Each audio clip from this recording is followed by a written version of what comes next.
Look at this. Look at that beautiful Tithonia, a Mexican member of the Asteraceae.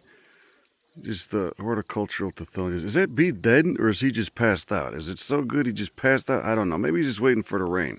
Hey, just making sure you're still alive, buddy. Okay, all right, good. Anyway, welcome to another episode of Crime Pays with Botany. And today we're at Wisconsin Hemp Flower, a farm dedicated to growing entirely CBD strains of cannabis sativa, and you can see all of it right there. So this is not all the same clone either. These are basically plants grown from feminized seeds. Feminization of seeds is the process of basically finding, a cultivar, a quote strain of cannabis that has been bred to produce a certain phenotypic trait, like purple flowers, rich in anthocyanin pigments, or a plant that grows tall. You find those phenotypes, you breed them so much that you're basically reinforcing those traits within the population so that it comes true to seed, and then you feminize the seed basically by subjecting a female plant to stress. When you subject it to stress and you apply ethylene inhibitors, that means it'll produce male flowers, but the male flowers will they'll only produce pollen that contains XX chromosomes, not XY chromosomes. XX chromosomes are female, will only produce female seeds, and whereas XY chromosome containing pollen will produce male seeds. Anyway, so you create feminized cannabis plants, and so that's what these are. So these are all feminized cannabis plants. He says he still gets 1 out of every 100 plants will have, will turn out to be a male, and he'll have to cull that. So he's got to come through every once in a while and get them. But this is a very low maintenance farm. Luke, who runs this farm, planted all of this himself. All right, he grew all these from seed himself, and he planted all of them himself. He has no help. All he has to do is come through and mow, and then he fertilizes it once every 3 years. Anyway, enough talking. Let's get into the weeds, because we have some beautiful phenotypes down there. We have some beautiful strains. We're going to go check them out. We're going to talk to Luke, see how he runs this operation. Let's go. Okay, so this is Luke Height right here. He's the owner-operator of Wisconsin Hemp Flower. Luke, how did you get into doing this? Well, pretty much, I just had experience growing cannabis, and I had experience doing organic farming, and my parents had an old dairy farm and had infrastructure, and I said, hey, let's do this CBD thing, and 8 years later, I'm still in business somehow. And so you do all this yourself. I mean, you grow the seed yourself, you plant it yourself, and then you just come through and mow, huh? Yeah, I'm just trying to do everything as cheaply as possible and have the best product as possible, so I can stay in business. And everybody that spent a lot of money, they're out of business. I somehow managed to stay in business doing things simpler. And so this is just a lone man operation. How many plants do you have here? There's around 350 this year. 350, and most of this just goes towards hemp flower. These aren't fiber strains, right? This is exclusively high CBD for smoking and for extracts. Mm-hmm. None of it is used for anything other than smokable flower and for like CBD oils. Okay, and so what do you got to do to comply with regulations? You just get someone to come by who's licensed by the USDA to test it once a year, or what? Yeah, you have to get a USDA license, which is free, doesn't cost anything, nothing complicated about it. You get the field registered with your local USDA farm office, and then you get it tested for total THC compliance, and then you're ready to harvest. It's a very workable system for the farmer. And so how many different strains do you have here? How many different cultivars? There's 18 different strains this year. 18 different. What are some of your favorites? Well, this is one of my favorites every year, the Forbidden V. The one I was showing you before, the Buck Nasty, Orange Fritter, and OZ Kush. I think those are going to be the best ones this year. And so what are the traits that you notice that are different among the cultivars? Just flower color and habit and... Well, cannabis people have their own way of looking at flower, and so I'm trying to get cannabis that cannabis people think looks good, smells good, tastes good, and then generally speaking has the type of CBD effects that they're looking for. Each of these strains is low in THC, but people still get effects from it, from the CBD and the mix of cannabinoids. Okay, so like someone who's going to smoke this, maybe they don't respond to THC too well, you know, they end up getting too high. They got to watch that grandma video on YouTube that calms you down when you go into the vortex, right? And they're saying, I don't want to mess with THC. I'm just going to stick with CBD at the end of the day. Helps me sleep, eases my pain, that kind of thing. That's kind of who these plants are meant for, huh? Yeah, I mean, 8 years ago, a lot of people just wanted to have something to smoke that tastes like cannabis, looks like cannabis. And now most of the customers are actually people that don't want to get high. They have a desire to smoke cannabis, but regular cannabis just doesn't work for them. And I'm always shocked how many people order once or twice every year. So there's people out there that just want to smoke an ounce or two of cannabis and they don't want to get high. And there's also people that mix this. They'll use like 1 part THC, 3 parts CBD. There's other people that are kind of like getting over smoking cigarettes. And then there's people that are doing it for medicinal reasons. So this is in a way, this is kind of like the alcohol equivalent of NA. Of like someone likes the taste of an IPA, but they know if they drink beer, then they'll have 10 of them, they'll get hammered. They don't want to do that, so they switch to non-alcoholics, or they just like the taste of it. This is the same thing, kind of. I find a lot of people do want the THC effects. It's just that they can't handle it for some reason. The modern cannabis doesn't give them exactly what they're looking for, and this is kind of almost what they're looking for. People describe this as almost getting high. So this is, I mean, well, also, I mean, you always hear people talking about the problem to how pot is not what it used to be. It's been bred to be so THC rich that it just is. It's kind of sucks. It's too strong. I see mixing that with this would maybe ease that problem a little bit. I think almost everybody who doesn't want to get super high would prefer a little bit of hemp in their mix, because modern cannabis just doesn't work for a lot of people. But a lot of people, you know, they're never going to take 2 different types of cannabis and mix it. So a lot of people will smoke this maybe most of the year, and then they'll smoke a little bit of THC, and then they'll realize, hey, this isn't for me again, and then they come right back to the CBD. But I tried to calculate, it's something like 1 out of every 100, 1 out of every 200 regular cannabis users switch over to hemp flower. So this is for people that don't want to get too high. It's like NAs, but for pot. Okay, let's go look at some of these cultivars you got. Let's check them out, these phenotypes. Yeah, Jimmy needs some CBD. He needs dog CBD. We're coming for you, buddy. Okay, this is a robust plant. I mean, you can clearly see it. And now you said if this was being grown for fiber, you want those inner nodes to be longer, and you would plant this denser because you want them to grow taller and not out as much. So you would plant these denser and you get taller plants, and probably use a different cultivar than this. What is this? This is a Lilium Kush from Hoku Seeds. This has got more of the like funky gym sock, what they call cushy smells. Mm-hmm. Instead of like the fruity side of stuff or like the woody side of stuff or the perfume. This is like about kind of just a funk, acrid, kind of like wake you up in the morning. That's strong. People really they nerd out about this stuff, huh? I mean, there's breeders breeding how many different types of strains and cultivars of just CBD cannabis? It's a small world, but the world is, you know, it's thriving as like a little subculture of cannabis. I mean, there's people just like me dedicating their lives to breeding.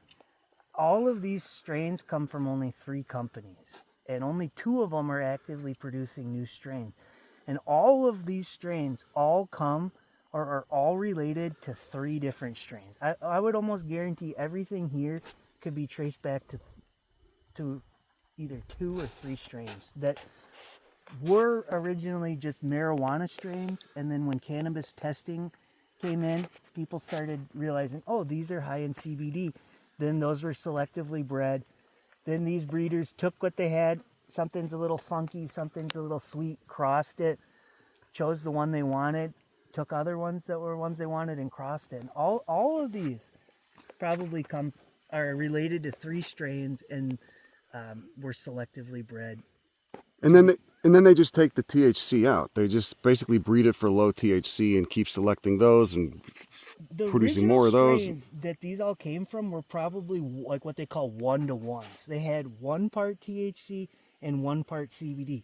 Then they inbred it, and then they selected. Some of them came out high in CBD and low in THC. Some came out like that 1-to-1 again, and they just selected the ones that were super low in THC, and only took a few generations. And those plants, like Charlotte's Web was one of these strains, Mm-hmm.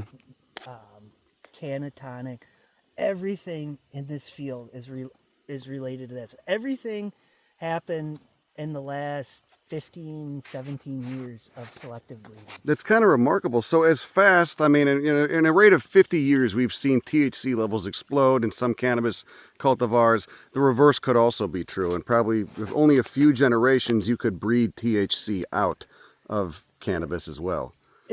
It's been pretty easy to find CBD dominant ones. It's a little harder to find CBG dominant ones, but there hasn't really been much development because CBD's kind of had a little of a boom bust thing. But I think in the future you'll have a whole bunch more dominant strains. Like CBC is one that's barely got worked on. There's also the variants. Like these strains over here were selected for CBD and CBDV, which is similar to CBD, but CBDV. yeah, every cannabinoid has a variant. You'd have to ask the chemist exactly what that means, but basically this is a CBD, but it doesn't make you as tired. Oh, well, that sounds kind of nice. So Holy it's shit. slightly CBDV? Yeah, it's slightly energizing. Okay, I'm gonna remember that because that's yeah. I don't like smoking pot that's got THC in it, but then CBD makes me a little too tired. But I'll remember that This CBDV. is like a good medium. That's why I keep growing this one. Every year I'm gonna grow this strain. It's not the prettiest, it's not the strongest, but I like it. And what is this again? This is called Forbidden V. This strain and one other strain are from what was the biggest seed breeder, but they pretty much quit breeding. They just gave up. God, these leaves have a very distinct This is shape. always the last one I harvest. These won't come out until it freezes. Like these will wait until exactly the night before it's gonna freeze. I'll take this particular strain out. Last year I was out here and I realized it was gonna freeze, and me and my dad, who's got bad knees, he helped me haul each of these up the hill into the drying area, and we just stuffed the drying area full with CBDV. I bet that smelled lovely. Yeah, well, my dad has gone from a person who hates cannabis to a person who hates cannabis but helps me do my cannabis. So. You converted him. Okay, so this strain, this is beautiful. You could see these purple flowers caused by those anthocyanin pigments, those protective anthocyanin pigments. We got the older leaves being abscised, just being dropped right there. Kind of dropping off, just much the same way a pine tree drops its older leaves. What is going on with this cultivar, and what's the name of it? So this is like your selective breeding, not quite on steroids, but this is the new strain for this year from High Alpine Genetics. This is Buck Nasty. So they got the good looking, they got the purple, good smell, probably one of the weirdest smelling hemp plants I've ever had, and they chose a name that, you know, some people are really gonna like it. And it is a gorgeous plant, and these aren't. I mean, what's interesting to me is these aren't all the same clone too. It's just feminized seed. You get plants that only produce feminine seed. It's a pretty wonderful process. So you still get phenotypic diversity, but you've reinforced the traits that make a cultivar. But also everything's not all the same clone, so it's a little bit more variability, and it's going to be more robust, not all as susceptible to disease as it would be otherwise, right? But you said you get male plants every once in a while? yeah, I mean, I still have to search through the field and make sure there's no male plants. Usually there'll be one male plant per year on average, and sometimes I'll find a hermaphrodite where a female plant like this releases some amount of pollen. And usually you don't find that until harvest, because it'll just be a little bit of pollen, and you'll find the actual male parts. And sometimes I'll find it if it goes like nuts and it's producing tons of pollen. So that's why I like to walk through the field, take a peek, make sure there isn't some big seeded event going on, because I'll locate where a hermaphrodite was when I'm trimming, because I'll find seeds. and then I'll figure out, oh, it's like a ground zero. Sometimes pollen only will get a short distance, and it'll only pollinate this plant, this plant, this plant, and then the further you get away, there's less and less and less pollen.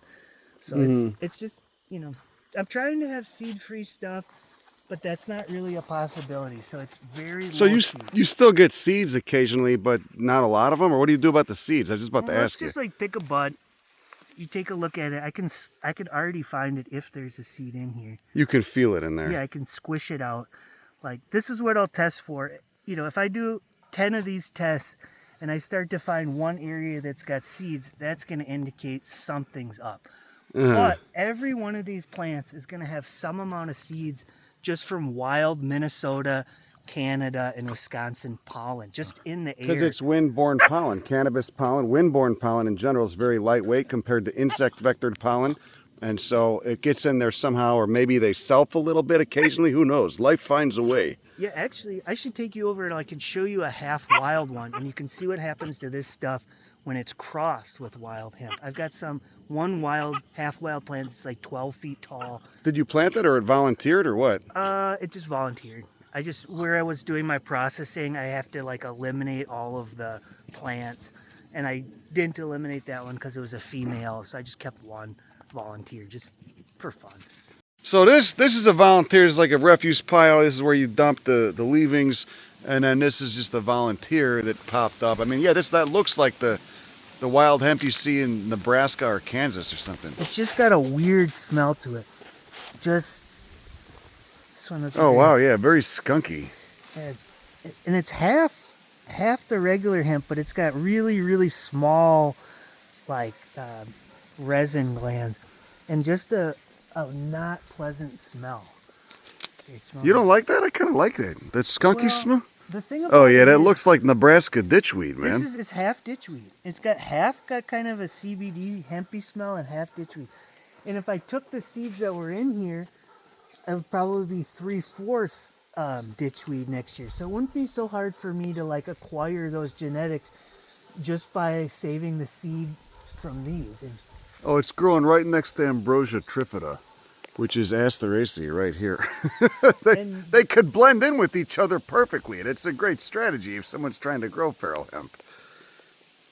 this is exactly where hemp would like to grow. A disturbed area right next to a cow pen. Yeah, this is what you got. That such sturdy fiber in there. You can feel it. Okay, so who do we got here? This obviously looks like a different cultivar. A lot more red in those flowers and less purple. Who is this? This is Straw Nana OG. And this is from a guy, B. Leafer. He's a very popular hemp and cannabis grower online, and he took one of his selected, he had a bag seed. He had a plant that had a few seeds in it, grew it out, and the mom of this was just a killer bag seed plant that he found, he selected, and then he worked with the breeder genetics to make this. And it's selected for the, strawberry smell. So kind of a rare terpene. But this, these are some of the most beautiful plants of the entire year. A little late finishing, so it'll still need 3 weeks, but This is what the pot growers refer to as terps. it's got the terp. It was entirely selected for terps and then good looking bud. Oh, it does have a nice smell to it. It's a very pleasant hoppy smell. Yeah, look at those red stigmas. Look at that. Just the female part of the flower, the stigmas, where the pollen, the windborne pollen would land.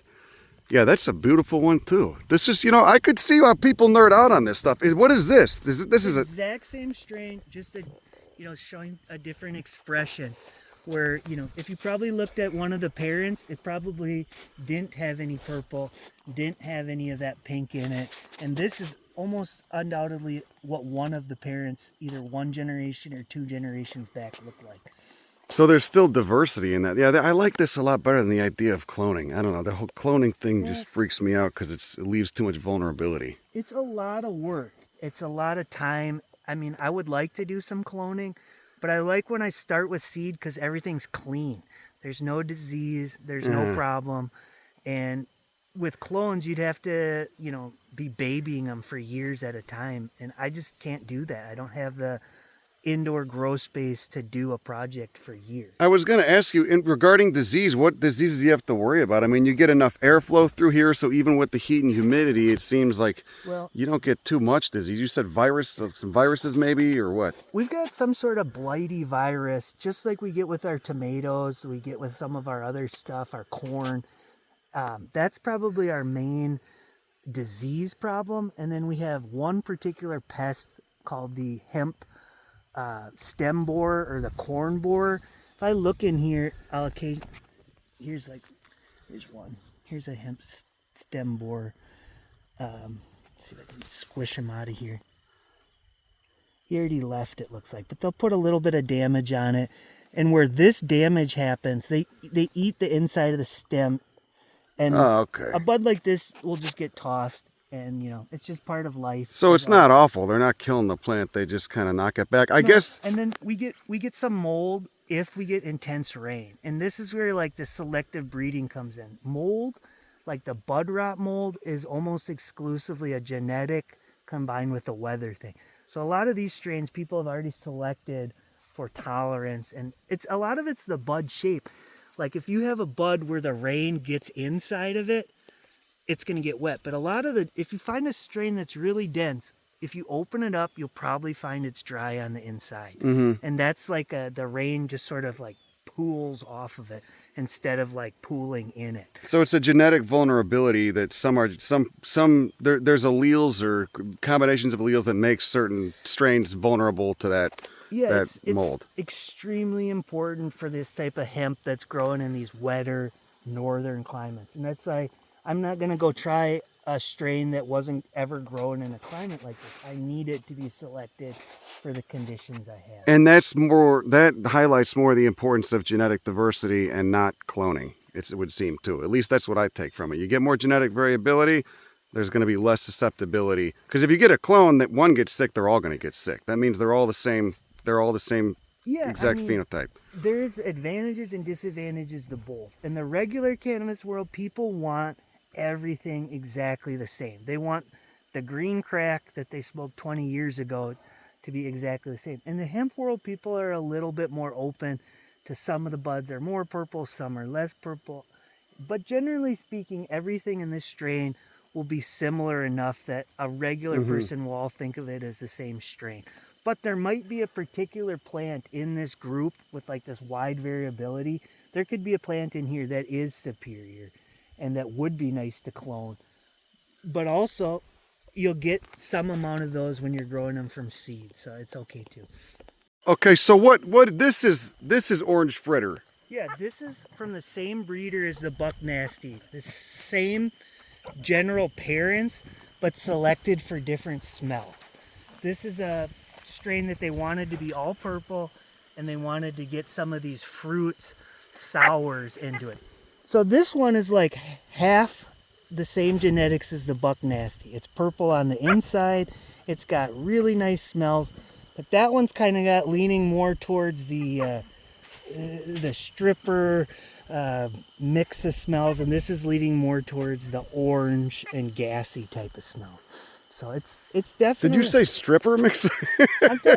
Well, the Buck Nasty. You mean, are you referring to like skin lotions and creams and things that one might associate with female dancers? I just think it's got the G string. It's used. It's got the Bath and Body Works. It's is an homage to those in the female dancing industry. In cannabis, we call maybe funk. But the guy, he chose a good name for it. Orange fritter. The orange fritter, for me, that's pretty average name. I like the other one. But, part of it's having strain people want, part of it's having a name people want. But these plants work because they smell good, they're purple, they're finishing early. This is exactly what I'm looking for in my hemp harvest. It's resistant to mold, it's resistant to the pests, it's yielding just fine with no fertilizer. I was going to say, with all these protective pigments, the anthocyanin pigments, yeah, I guess that's got to make it more resistant to mold. I mean, I would assume that's what they do. Everybody look and smile and say glandular trichomes. Glandular trichomes. That's a beautiful That is a beautiful inflorescence, man. Jesus Christ. When I open up these buds and take a look, I'm not seeing any mold, which is, I mean, that makes it a lot easier. I don't have to throw any plants away. Yeah, how often do you get mold? Not very much. One out of every, what, 30 plants, 40 or what?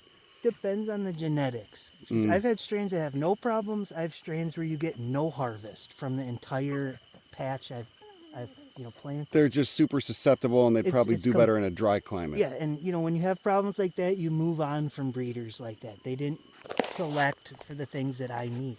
So this breeder, High Alpine Genetics, I mean, they're selecting for exactly what I want.